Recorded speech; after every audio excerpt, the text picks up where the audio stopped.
stick to this international thread because you were involved in making Portland a more internationally recognized city, as you just outlined, but also you were involved in creating some sister city relationships. Yes, and again, the sister cities came out of there had to be a desire on the part of citizens group that would form their own association, like the Portland Guadalajara Sister City Association. Um, and one of the first ones, the Sister City program, was started under President Eisenhower way back in the 50s, and the purpose was after World War II, there was quite a bit of anti-Japanese sentiment. So he thought really what we ought to do is try to have a sister city program, which didn't have economic aims at first, was to promote peace and understanding by having average citizens, travel back and forth between these different cities. So the Portland Sapporo, Japan sister city was one of the first ones that was formed in the United States. So when I went on the city council, I'd ask the different mayors, whether it was Bud Clark or Vera Katz, whether I could focus some of my time on the importance of these relationships internationally. So I was able to go to Russia when we signed an agreement with Khabarovsk, to go to Taiwan where we signed an agreement with Kaohsiung, and that led to them giving us a bunch of the first dragon boats that we had.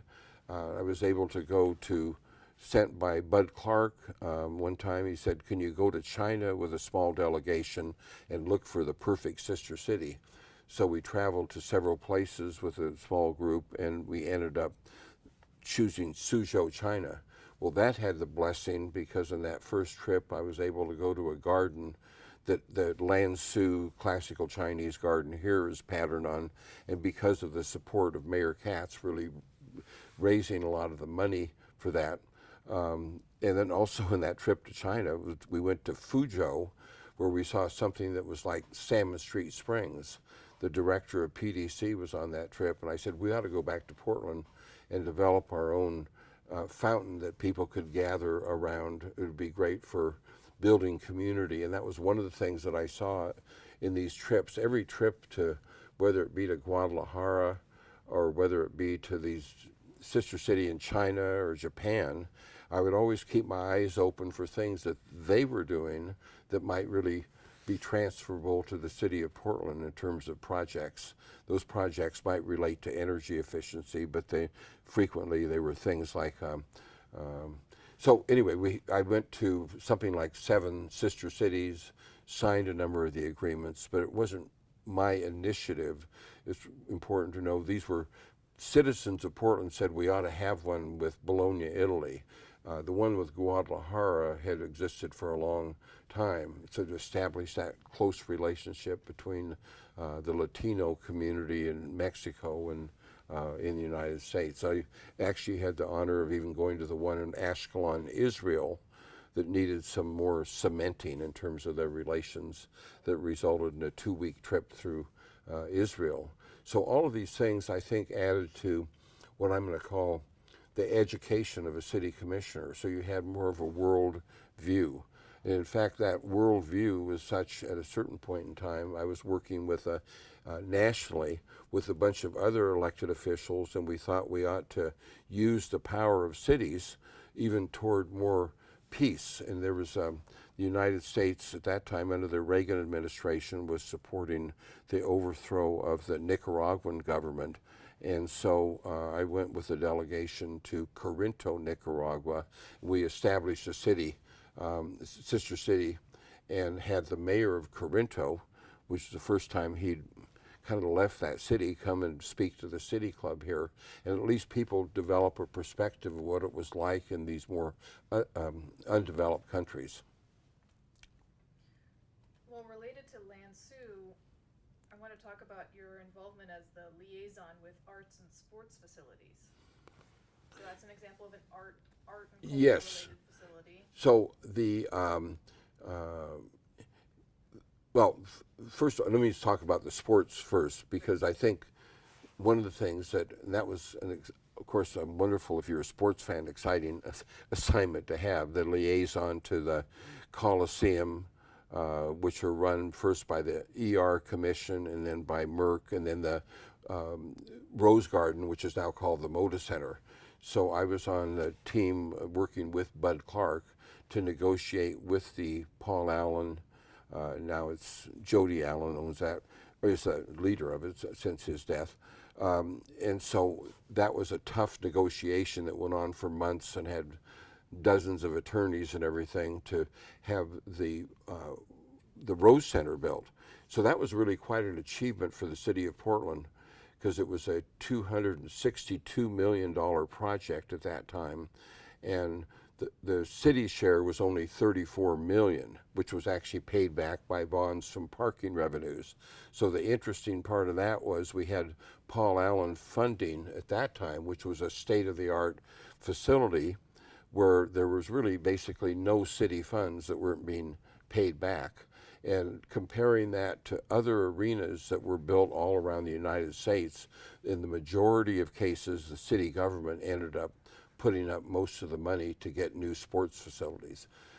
So that was good. And then in terms of the arts facilities, there was the Performing Arts Center, which I'd mentioned, which actually I talked about it being opened, but what I didn't talk about is, well, how do you operate a performing arts center in perpetuity and keep it maintained, have rent levels which are reasonable for arts groups to perform.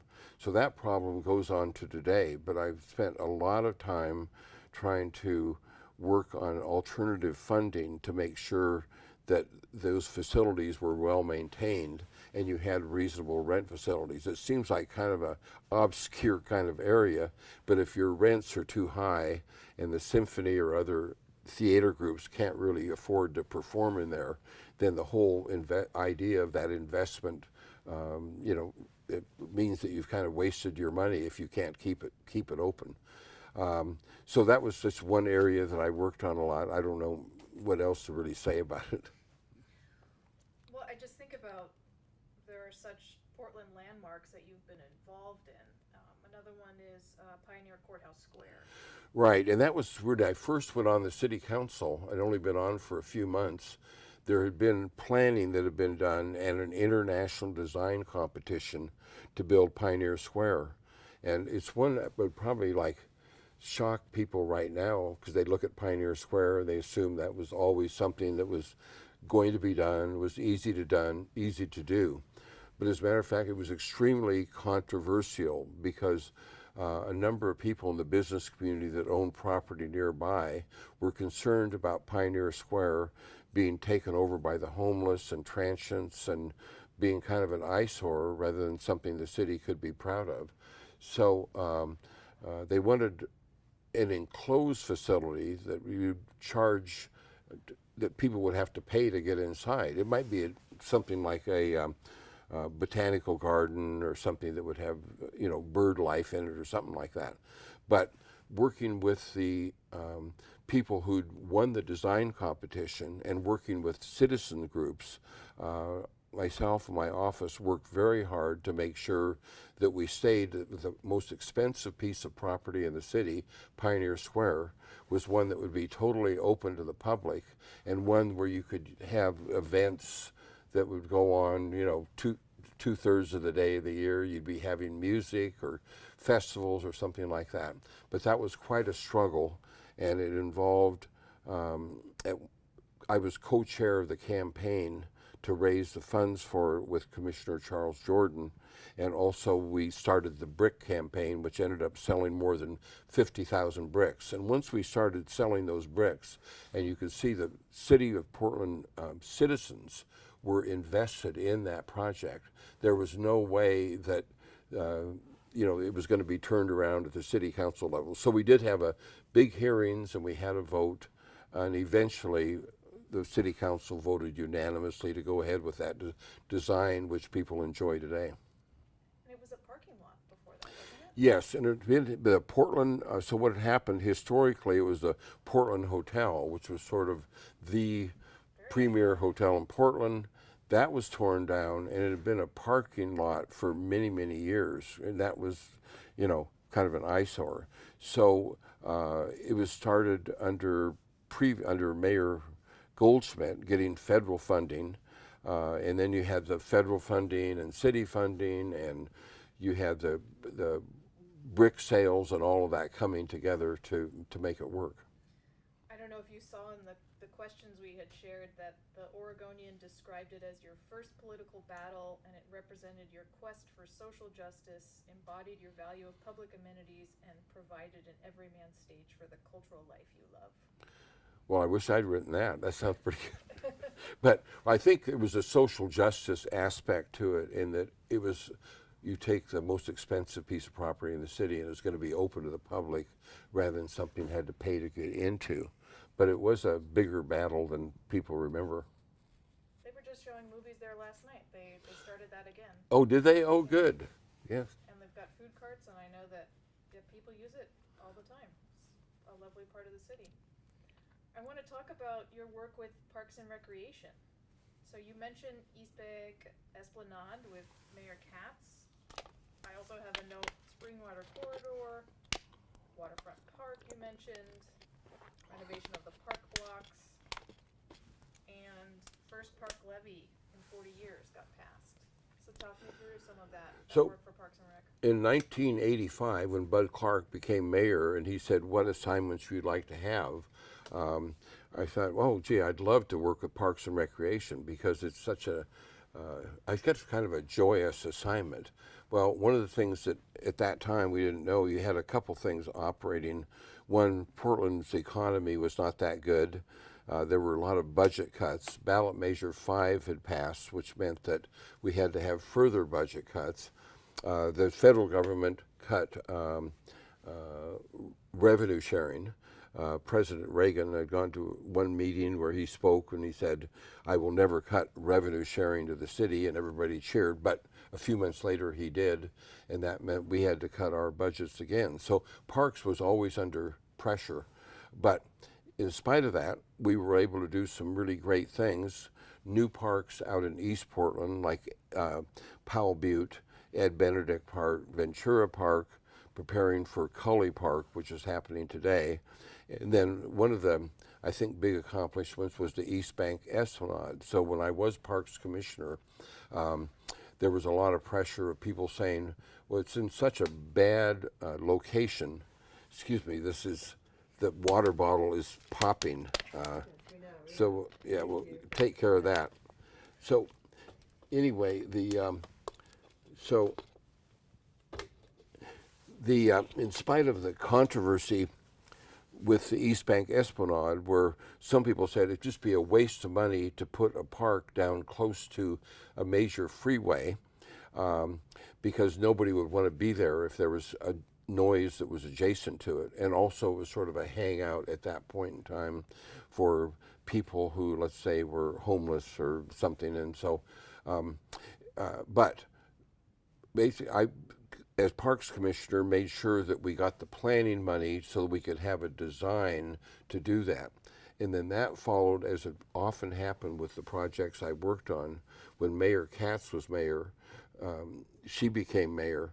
She went down with the Parks Director at that time, Zeri Santner. They kind of looked at it, and Vera Katz said, we will get this done. It's just too beautiful not to have a trail and a park on that side.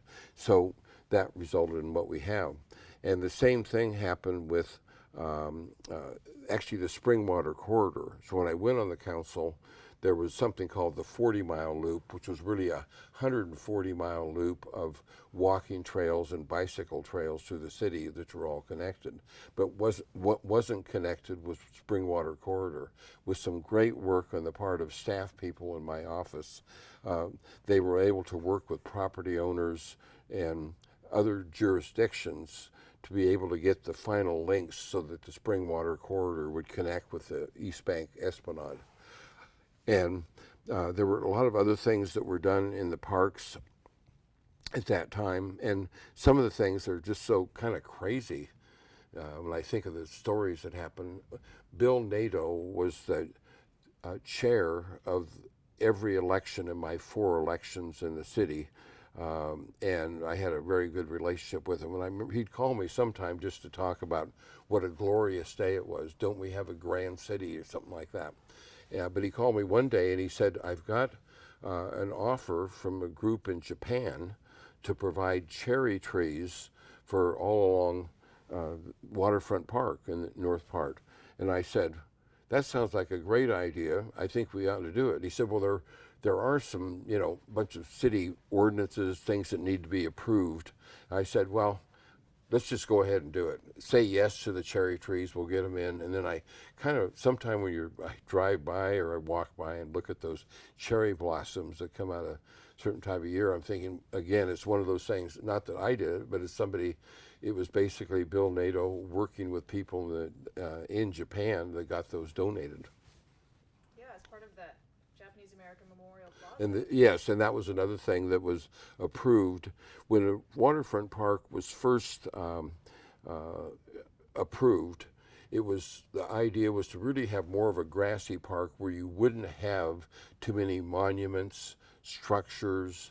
You would have some, festivals like the Rose Festival there. Well, as time went on, there were other things that came in. A police memorial.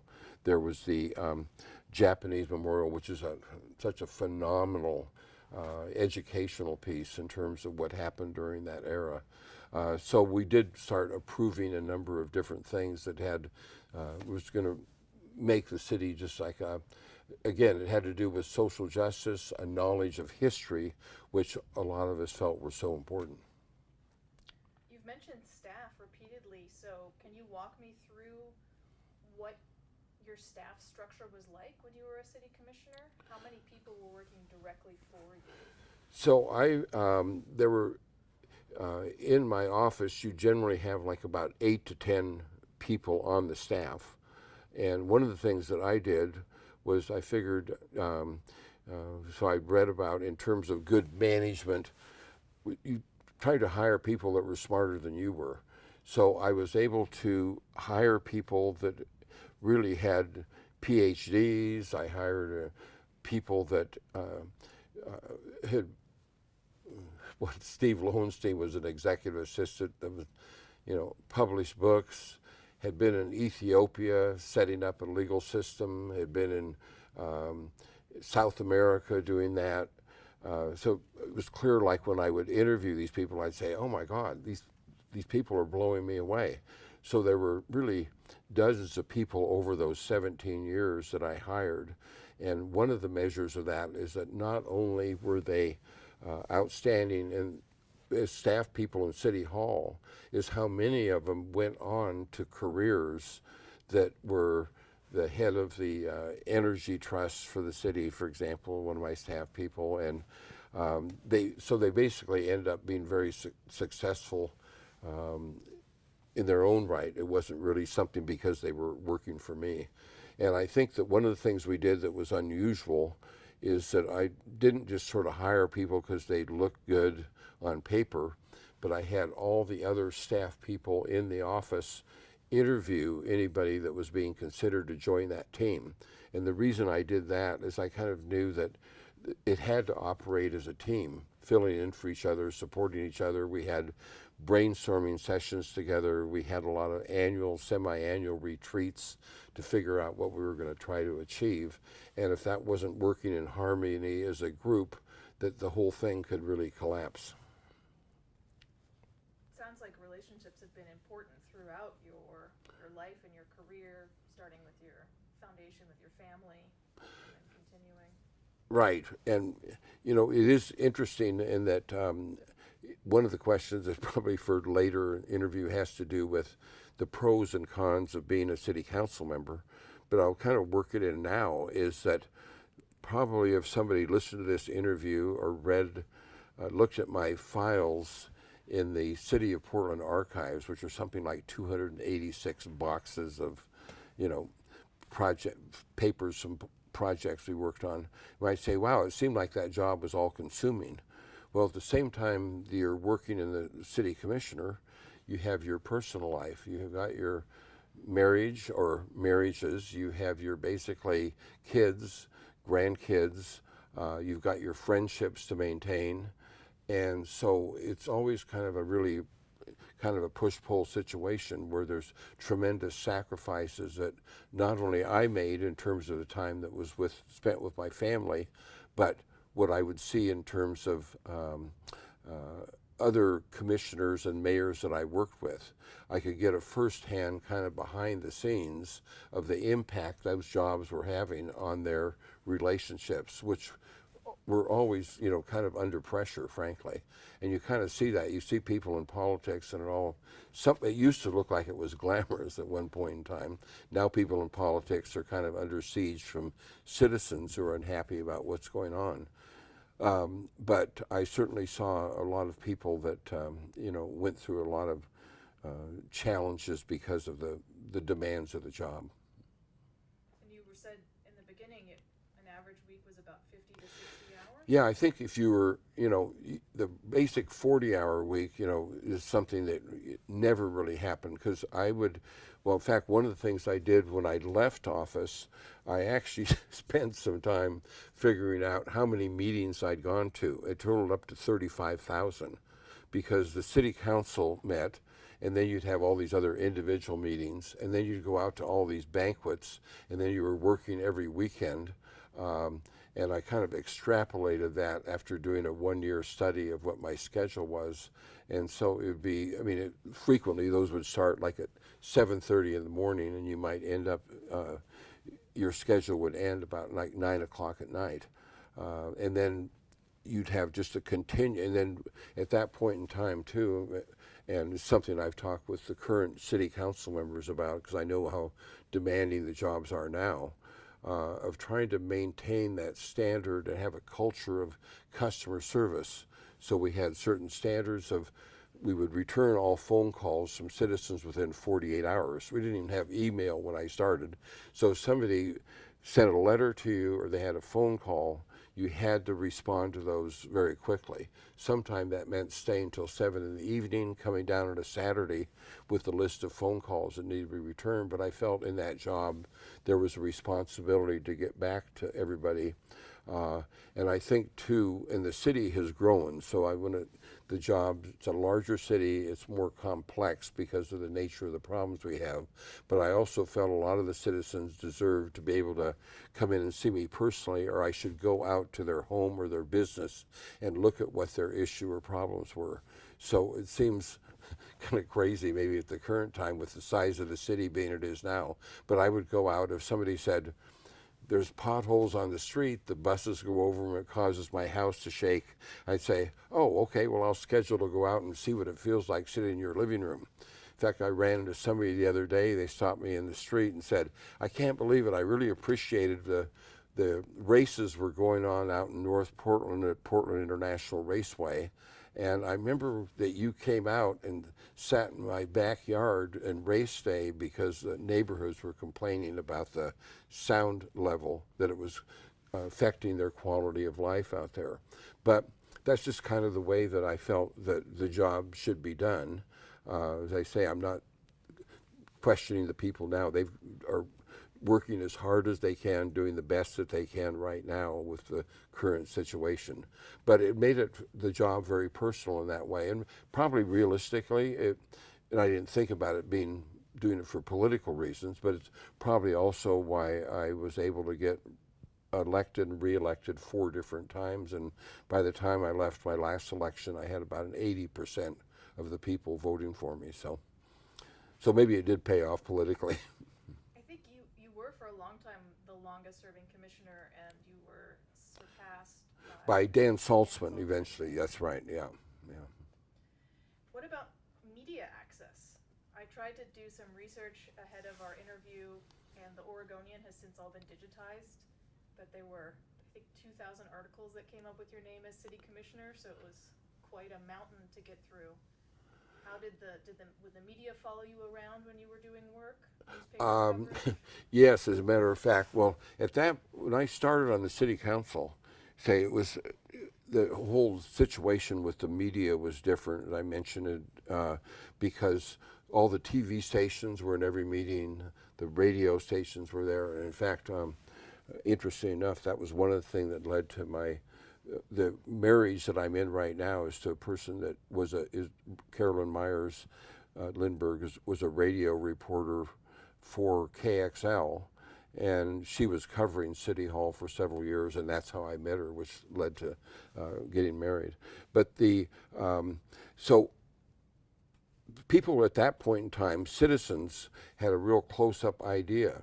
So I remember the time that when it really started changing, and that is that the media became less interested in that, and more of the evening news was spent on crime and pets and kind of interesting stories like that. And I do remember one time when there were two ordinances up. One was to adopt a budget of several $billions, and we did that at like 9:30 in the morning, and there were no TV cameras or anybody there. But then at 11 o'clock, we had a ordinance that was basically going to make it legal to raise suckling pigs in the city. So these were as a pet. And so all of a sudden, every TV station was in there, and the radio stations, because that's the kind of stories that seem more glamorous. Now, I'm not criticizing the people in the media. I'm saying that is something that happened nationally in terms of the change in the phenomenon. But yes, I think the thing that was so interesting there is that accessibility could also be very exhausting. Some of the people I'm still in contact with now had worked in radio, for example, and started their shows at 6 in the morning.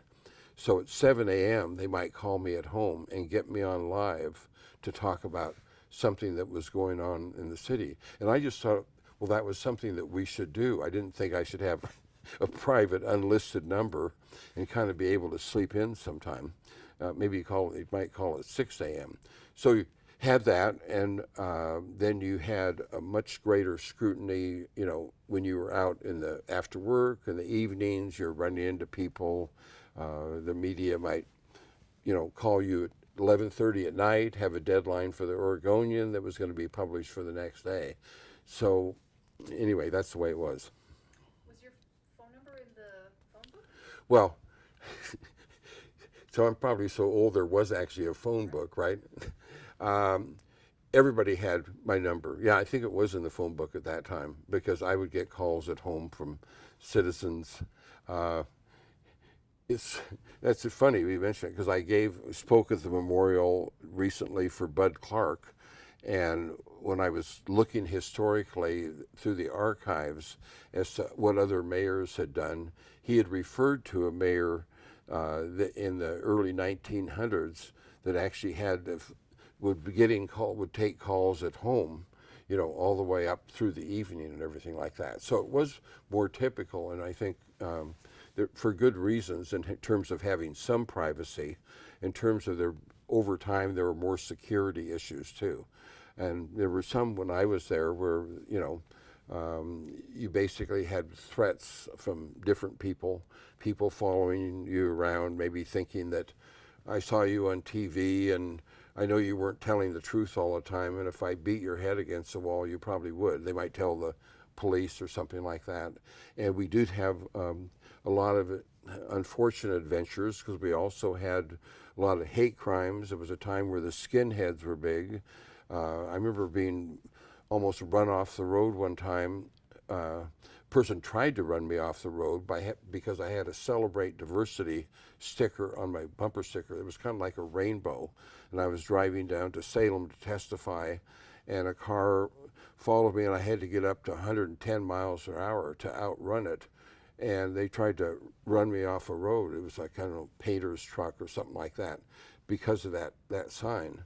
And I did have to have the police put a button in my house and give me personal protection for a while because the skinheads had a call to action against me when I'd had some city council sessions that focused on hate crimes. I thought everybody really ought to have publicly know just what every group from the Jews to gays and lesbians, the Hispanic community were putting up with in terms of the number of hate crimes that were going on in the city.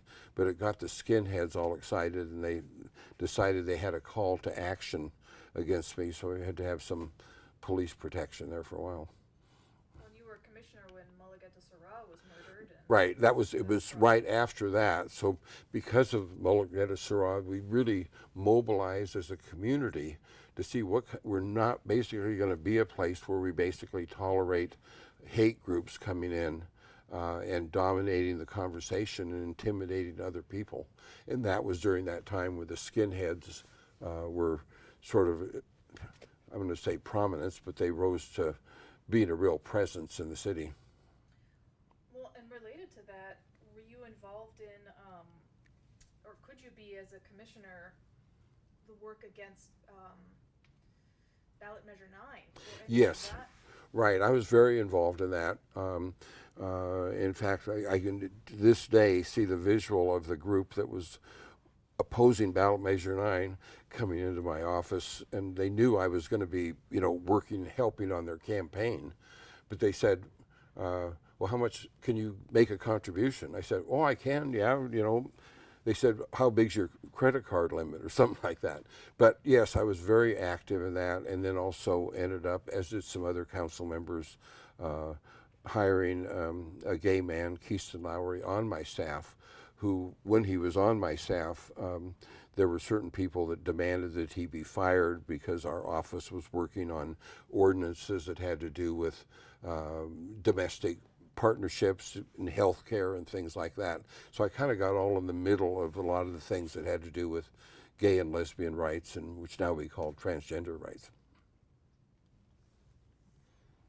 I think that this is a good place for us to stop in this first interview, and then we'll take a break for lunch, and then we'll come back and do sort of like a wrap-up of your time at City Council, and then what you've been doing since. How does that sound? Sounds good. Okay. Thank you. Let's press pause.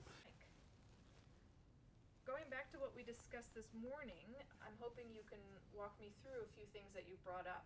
And the first is campaigning for re-election. How does that impact your job as a city commissioner? Well, in a very positive way, because that's the way that you get feedback as to answer that question, how am I doing? And I think campaigns are a wonderful way for people to refine their point of view in terms of their, and really develop in some detail as to how they would address problems in the city of Portland.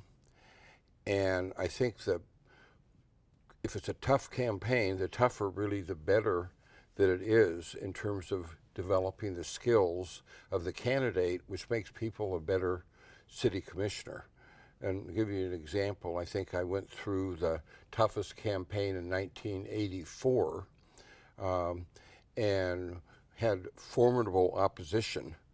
But what that did was people kept saying, oh, this is really good for you, this is good for you. I was saying, oh, how? I've got to raise hundreds of thousands of dollars, I've got to go through stressful debates, I've got to work even longer hours. Well, it turned out that it was good, because what it forced me to do was to be more precise in terms of exactly what I wanted to do if I were elected and how I was going to get that done.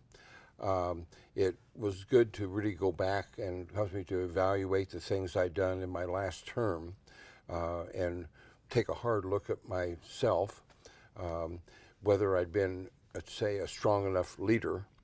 But the things that happened then were I happened to have a person walk into my office who'd been the speechwriter for former Governor Tom McCall. And he said, oh, you haven't met me, but my name's Carl Ritchie, and I'm volunteering my time. I've been kind of following what your views are, and I like what you're doing. And so I said, oh my gosh, the speechwriter for Tom McCall, he gave some great speeches. Yes, it was a volunteer job. And then I had to strengthen my public speaking ability. And so I had the director of the Urban League, who was a friend, Herb Cawthorn, come in and really put me through grueling speech lessons rehearsing speeches over and over, which he would critique, getting ready for debates. And that definitely made me a better candidate, but it also really made me a better city commissioner, because what that meant is that when I had things that I wanted to achieve that I thought were good for the city, I was a better public speaker to go out and advocate for those ideas, to have a more prominent role in the community and in the media. I also liked Herb. He was a friend, but it was free. All I had to do was to pay him in brandy. So anyway, that was good. And I think going through the debates were really good for me, because what that meant, you just had to be under really intense pressure where those were on television. You had to be ready to fight for what you believed in. So I think that really strengthened me in terms of just personally, in terms of my own sense of confidence in public speaking. And then the other thing was, in terms of going out and raising money and getting volunteers, that also really helped me, because that forced me to go out and, let's say, be more aggressive in presenting my case to people to see if they support me financially, and to see if they'd volunteer to do coffees or go door to door in my campaign. I have the good fortune of having somebody that I'd gone to college with, that I mentioned earlier was in my fraternity, named Tom Moore, who'd been a stockbroker. When I called him to ask for money, he said, "No, but I'll tell you how I became a really great salesman and stockbroker, by selling stock on the phone. If you want to know my technique for raising money," I said, "come on to my office." And through that, I learned how to have a smile on my face with a mirror, with a rose pinned to myself, to have condensed pitches, and did extraordinary things when calling people who I didn't know at all. Were cold calls. I'd even go through the yellow pages and look up businesses and call the number and get a name and start talking to people, and was able to raise a lot of money. And all of that, I think, helped broaden my support, meaning when you are reelected and there's things that you want to do, you've got a broader reach in the community. You're elected to 4-year terms, and at what point in the term are you starting your re-election campaign process? Well, they say when you're in Congress, they say you start the fundraising a week or two after your next election, and you probably set aside an hour or two every day. But in the Portland City Council, I think you wait till you get about 12 or 18 months out. You kind of, if you're fortunate to have the money, maybe do some polling. You listen to some advisors who can give you a realistic view of what your chances are the next time. You try to survey the field and see who might be running against you. And, taking all that into account, you might start 12 to 18 months. But you really are, in a way, working all the time, because what you realize is that you can't just get money from people and then say, "Oh, I'll see you again in 4 years." So what I would do is get together groups of people who had been strong supporters with luncheons of 4, 6, 8 people, and do that frequently during the 4-year term when I wasn't in a campaign mode, to get their ideas as to how are we doing, what should we do in the city that we aren't doing now, and things like that.